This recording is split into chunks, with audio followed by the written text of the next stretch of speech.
Hey y'all. Well, it has been another kind of strange and interesting day. And let me close the chickens up real quick. I guess they're going to be noisy. And then I will tell you about them. About it, the day. Yes, guys. Yes. I know. No. No. Ryan, just don't even think about it.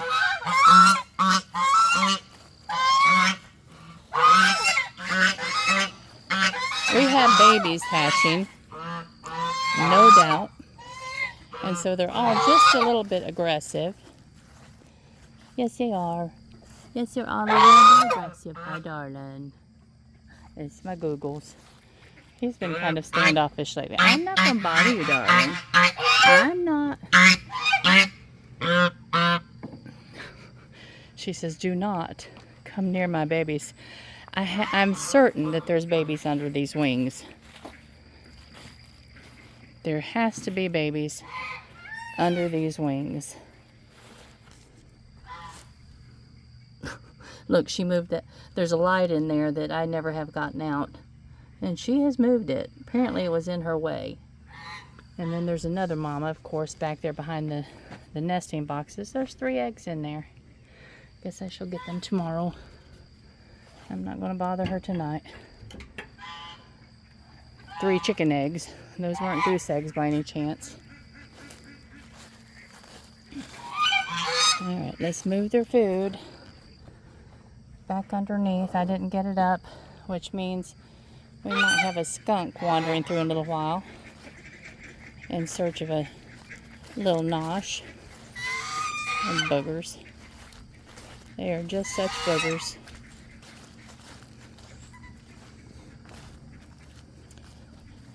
But oh well, at some point I'll get everything moving in the right direction and won't waste so much feed. Won't be feeding the wildlife anyway. There's Ferdinand. He has something important to say. Yes, I know. Yeah, that's always dirty, but at least it's not algae covered right now. We try to keep them cleaned out every other day, but they never stay clean for more than a few minutes. All right, let's get out of here before I get bitten. Hey, diddles. Hi, darlings. Hi, darlings. That's all the ducklings that was born this spring. Ryan, I'm telling you, buddy, I will pick you up and you will go into air jail. I know. They hate that. They hate it when I pick them up and carry them around because it's so embarrassing. And I scold them the whole time. And then when I set them down, they waddle off really, really quickly. And you can just see it all over their little faces, how embarrassed they are. All right, y'all. So here's what happened today. Chelsea and I were up at 6:30 because we didn't get everything picked last night, or cut last night. Today's market day. Because it rained. And so we decided, well, we'll just start again early. And we had made the decision that, you know what? We're just going to go ahead. Let me get my bucket of water. We're just going to go ahead and take our market stands like we did last year. And instead of pre-making the books, oops, sorry guys. Had to have 2 hands for a minute. But instead of pre-making the books, we're just going to go ahead and let people make their own books. And that worked well. I'd kind of forgotten about it. But since we were running so short on time anyway, that just ended up being a good solution. So, We cut for a couple of hours because we were cutting for our 2 locations that we needed to deliver to. We'll deliver to them in the morning. But also, we cut plenty extra so that we would have little, what we had decided that while we were actually sitting at market, that we would make the little mason jars because they are really popular. So we cut plenty extra for the mason jar bouquets and also for the create your own bouquet. And we left about 3 o'clock. Chelsea called me about 25 after. I was about 5 minutes behind her. And Chelsea called and said, "Mom, there's not a soul here." And I said, "What?" And she says, "There's nobody. No one is here." So I thought, well, now isn't that strange? So I pulled off and looked at my emails to see if market had been canceled, and I was unaware of it. I hadn't paid attention to my email. And lo and behold, there was no email. So it just was not making sense. So I called one of our market managers, and he didn't answer. He's a young man, and you know how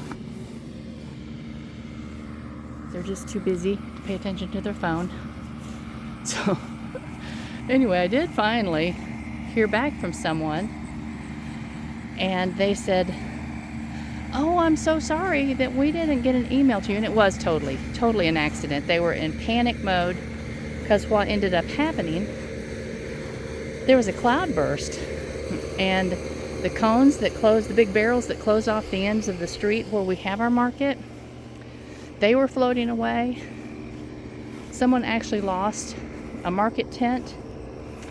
It got bad really quickly. Nobody was expecting it. And Chelsea and I don't go really early because our setup, what we take is so easy to put up pretty quickly and take down. And so anyway, the market manager got in touch with me later, and she said, "Patty, I am so sorry." She said, "I thought I had gotten a hold of everybody." She said, "But I wasn't on my desktop. I was on my phone and just having to search through for everybody's information and sending the emails out one at a time." And hold on a second. Let me unplug.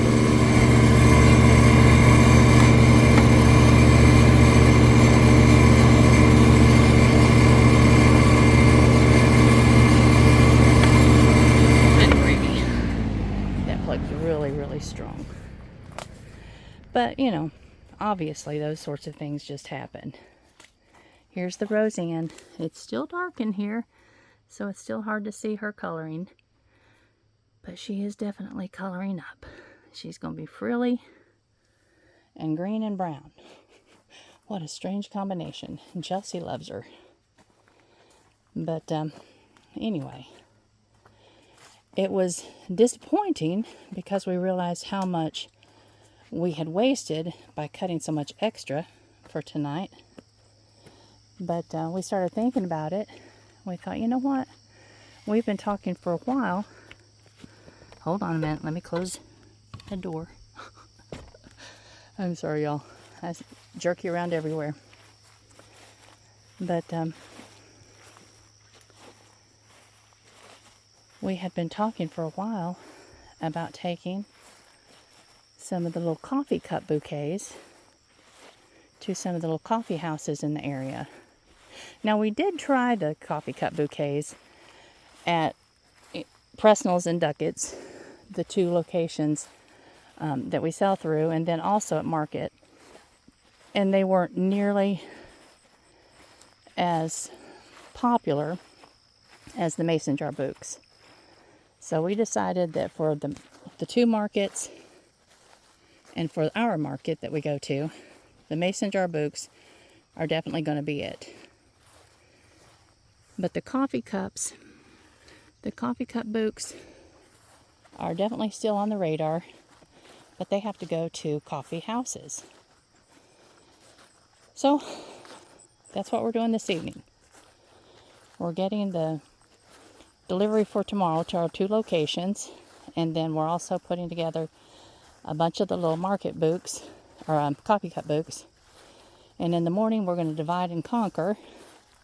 Chelsea's going to go to the coffee houses, and I'm going to make our 2 deliveries because, y'all, tomorrow Hugh finally has his appointment with the surgeon about his knee. And he's told me over the last couple of days, he said, I'm going to, because he was originally saying, I'm going to wait and try to schedule it for late this fall or early winter. And now he's in so much pain, he is saying, I'm going to ask them to get me in the very earliest space they have. So, I will let y'all know what the surgeon says. We know that he'll do the surgery because he's already said that the surgery is the next step for Huey because they've done all the other things. But I am here. I cannot cut basil with one hand, so I better get it done before I lose all of my... I can't wear a headlamp and do this. I tried doing that last year when I was watering out here, and I gotta tell you, my eyes were full of bugs. I guess I could have worn goggles, but I would have had to have worn a mask as well to keep them out of my nose and mouth. So I can see pretty well in the dark unless it's raining. So let's get her done. Y'all, I love you much. I hope your day has gone a bit better than ours. But I'm kind of glad that it happened. I mean, I'm not glad that it happened, obviously, and especially for the person that lost their market tent. But I am glad that we were just kind of pushed into going ahead with visiting the coffee houses, because Chelsea and I both, we are a bit hesitant about doing those sorts of things. I don't know why, because I'm not shy. But I think I just don't like to put myself in a position where someone can tell me no. I guess that's just a bit of a coward. All right, y'all. I love you much. You have a beautiful rest of your evening, and I'll talk to you soon. Bye-bye.